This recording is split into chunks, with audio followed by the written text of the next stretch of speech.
Coming up, new global tariffs on imported goods have gone into effect. How could your grocery haul be impacted? Tariffs raise the cost of living because US consumers buy a lot of imported goods. Plus, a new digital showcase from the University Library is bringing women's history straight to you. So I think that that's just a great way to really put that out there and just empower our women here on campus. And a look behind the screen of the UTRGV Athletics broadcast team.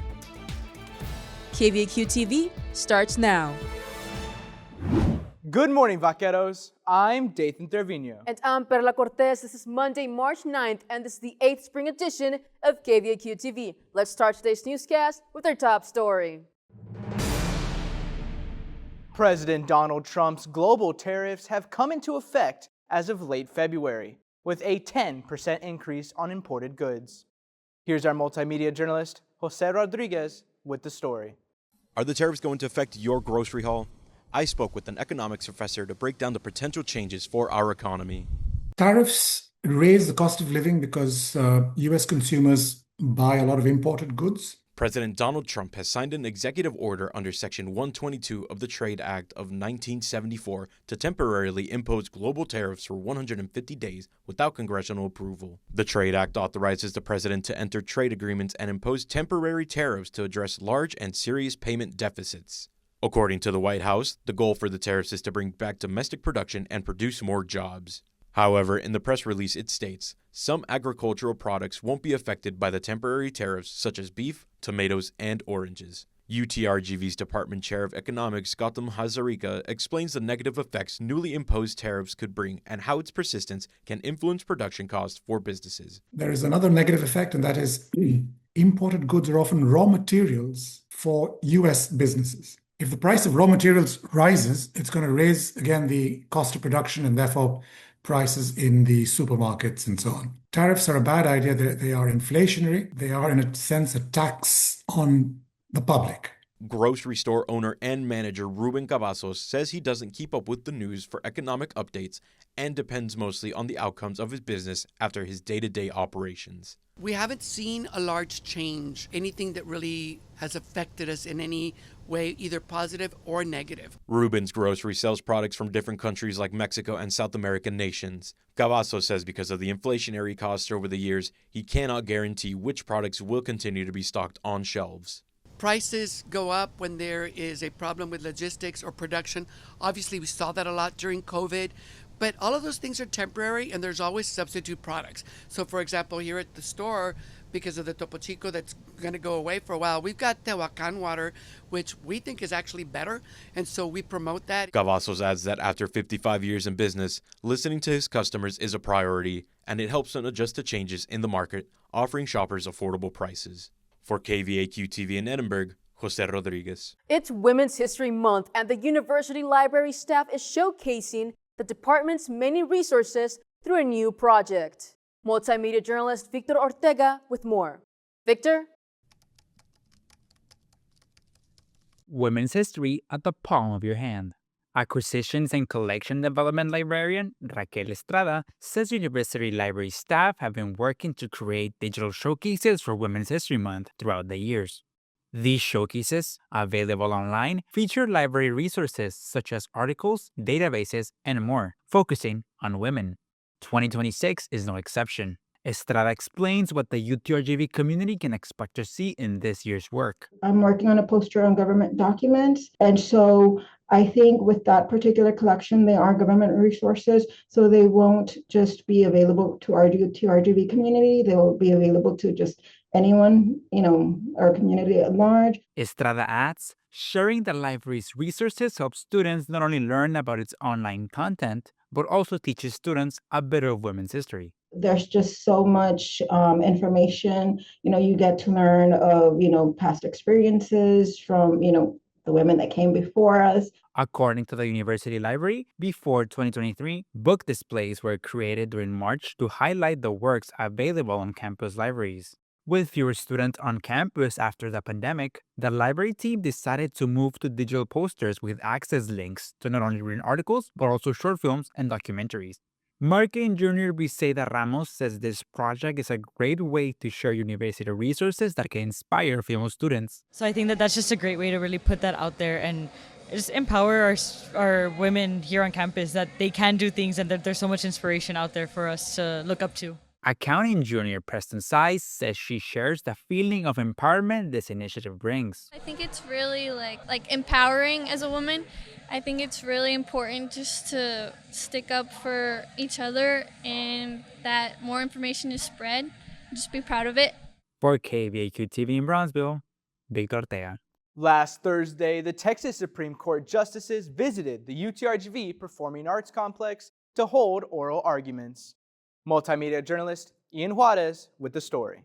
Behind me, you can see many people who showed up to have the chance to see the Texas Supreme Court justices in action for their oral arguments. The people that are in these rooms that make these decisions, they need public input.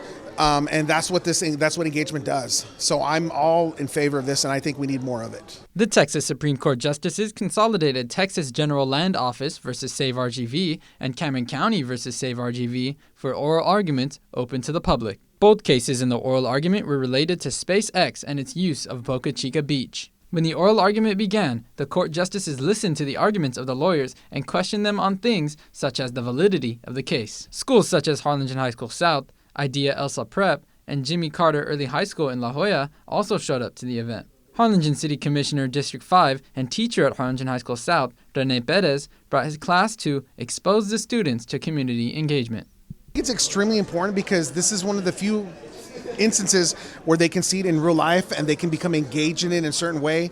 And you never know, it might inspire some of these kids and some of our students to become justices of the Supreme Court one day. I think it's extremely important that the public stays informed. A lot of times what happens is we don't have engagement in our community, and because of that, laws are passed or things happen that people don't like.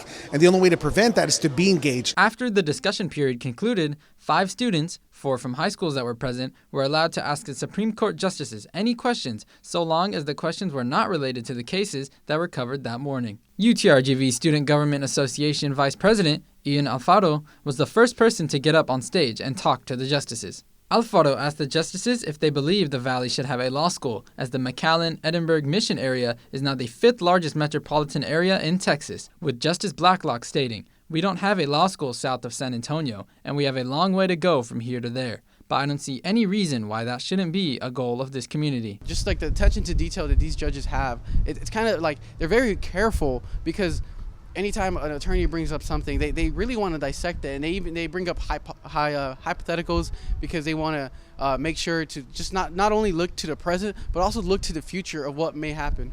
For those interested in watching the full hearings as well as the student Q&A, the completed recordings can be found on the Texas Supreme Court YouTube channel. For KVAQ-TV in Edinburgh, Ian Juarez. A dedicated team works together to deliver each broadcast for UTRGV Athletics, with one man at its forefront. Multimedia journalist Jasmine Espinosa gives us an inside look. Behind the scenes in sports, there are many roles one person can do.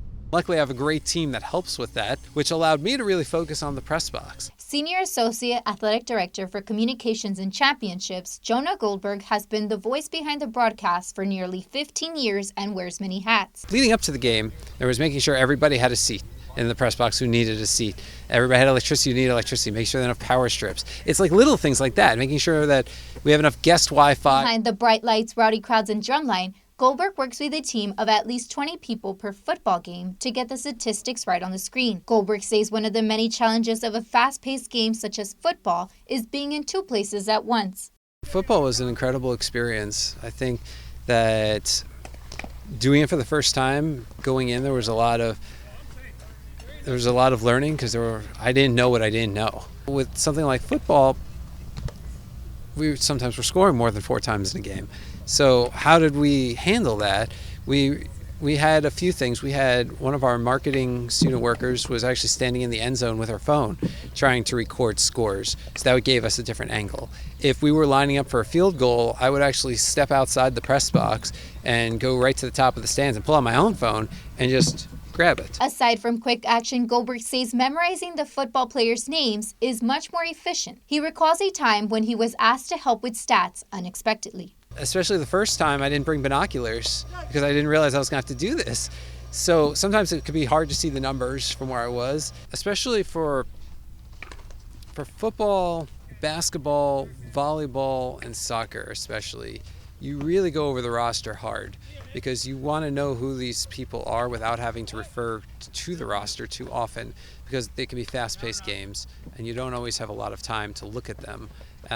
When you see the number, you need to know who they are. Assistant Director of Athletic Communications Matthew Cavazos says working with Goldberg has been a learning experience for him. Working with Jonah has been a lot of fun, a lot of learning, especially working football. I mean, it was such a unique experience that so few people can talk about. Working the first season for any, I guess, collegiate team out there to start football, working the first season for them, seeing it all build from scratch. Cavazos says he is just one piece of the broadcast team puzzle. I'm just one really small part of a big wheel that's turning, right? A big engine that's moving, and one gear that helps make this a success. And I'm just really proud of all the work that we put in, all the preparation, that planning phase. Aside from making it easy for the broadcast team, Goldberg also works to lighten the load on the athletes by scheduling news conferences all at once. They're playing a sport, they're traveling, they're studying, they're in the community. And then they got to be kids, right? Like, there's so much that they need to do, so many responsibilities, that we just do our best to try and lighten the load for them. With UTRGV's football's second season a few months away, the broadcast production team looks ahead and is ready to tell its next story. For KVAQ-TV in Edinburgh, Jasmine Espinosa. Thanks for watching, Vaqueros. We'll be back after spring break at 8:30 a.m. Monday, March 23rd on VCast monitors and select social media. For KVAQ-TV, I'm Dayton Trevino. I'm Perla Cortez. Visa, Vaqueros.